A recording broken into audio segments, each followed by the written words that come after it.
residents or future homeowners to build green, it won't work, because there's a perception out there that green is a luxury or it's a nice to have, really. But like I said in my opening address, it's not a nice to have, it's a must have, because there are impacts on you, the person, as an individual. It has wellness impacts. We have headaches, we have sinus issues because of the kind of poor indoor air quality that is trapped in our homes and even in some of our offices. So this is the time to talk about green buildings more than ever. This is the second time. The first one, which you were at, the first one was for sensitization, just to create the awareness that there's something called green building or sustainable housing. Some people are able to understand it a bit more when you say sustainable housing. And we believe that people gradually are grasping or buying into the idea of what a green building is. I always give the simple analogy that if you eat and you don't eat well, food is good. It gives us energy. It builds our bodily functions and organs.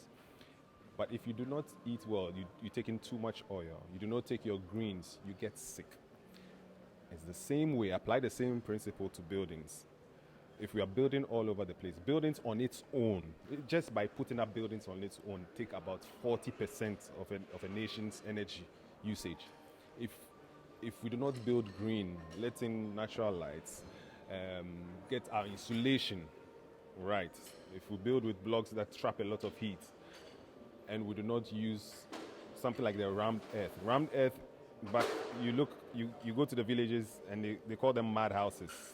Rammed earth simply means that it's earth that's been rammed into shape so that you can use it, because if you use elements like that, they naturally cool the room. You don't have to use a lot more energy. It reduces your bills, and then the whole thing is like a virtuous cycle, because once you get that benefit at home, even on the national grid, our consumption is reduced, and then there's no pressure. Then there will be no doom. So it's a virtuous cycle.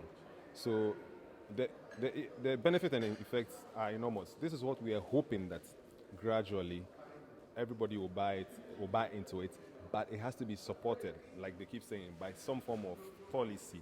Because if you leave everybody to do what they want, they will do what they know, which is to build the traditional way.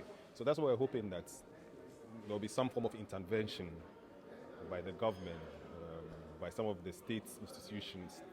They've started with the building codes, and it's a good start, and we hope that we will take it from there, and that everybody will buy into it, both individuals and the state as well.